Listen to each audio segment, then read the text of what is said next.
Allô, bienvenue en 2024. Je te présente les premières toiles que je fais pour ma collection d'hiver.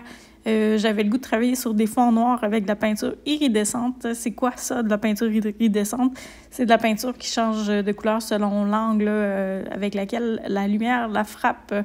Donc, ma première toile, c'est une tortue de mer que j'ai faite. On voit un peu les effets de l'eau. Je voulais que ça reste dans l'abstrait, fantaisiste un peu. Mais on voit là, que ça scintille et que la couleur change. Comme quand on bouge, je vous montre une petite vidéo, ça va être plus concret. On le voit mieux là-dessus. Donc, ça amène des belles nuances là, de couleurs là, selon comment on regarde la toile.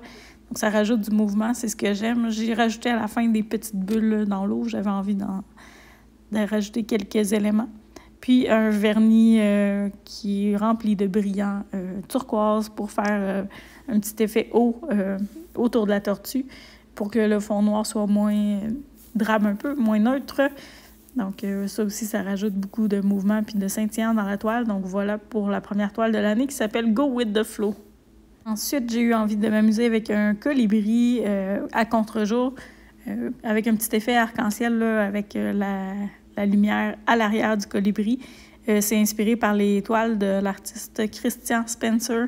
Vous pouvez aller le voir sur Instagram ou sur Facebook, là, mais il a fait une série de photographies de colibris qui sont vraiment incroyables. Donc, c'est ma source d'inspiration pour cette toile-là. Donc, voilà le résultat final. J'ai fait des éclaboussures dans le fond de la toile.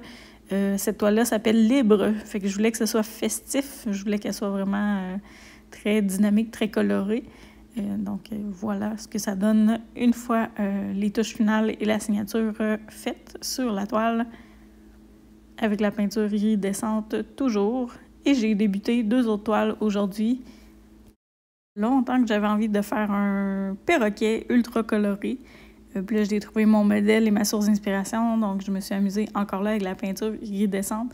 Donc, je vous montre les étapes, une couleur à la fois, comment j'ai procédé au départ. Donc, c'est pas la toile finie, là. Il me reste encore beaucoup d'étapes à faire dessus, mais ça donne la forme de base. Et j'ai eu envie de faire des gouttes de peinture qui descendent du perroquet.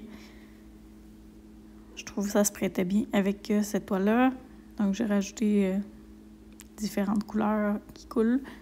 Je la laisse au séchage et j'y reviendrai demain. Et étant donné qu'il me restait beaucoup de rose, j'ai décidé de l'utiliser en commençant un flamant rose que voici. Et vous verrez la suite bientôt pour cette 4e toile-là de la collection 2024. Mon mot d'ordre cette année, c'est la légèreté. Donc, les toiles de la collection d'hiver s'en inspirent un petit peu. Je suis dans les plumes, je suis dans l'eau, je suis dans les vacances, je suis dans le tropical parce que ça rejoint un peu mon mot d'ordre annuel. Alors, c'est tout pour aujourd'hui. Je te montre la suite des toiles dans les prochains jours.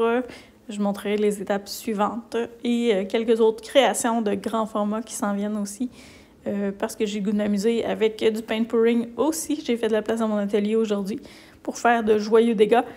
Donc, tu peux aller voir mes autres créations si ça t'intéresse sur pgkinart.square.site ou simplement scanner le code QR qui est présenté à l'écran. Donc, merci de ton écoute et à bientôt pour la suite de mes projets. N'hésite pas si je peux t'aider d'une façon ou d'une autre avec ta déco, des murales ou d'autres projets.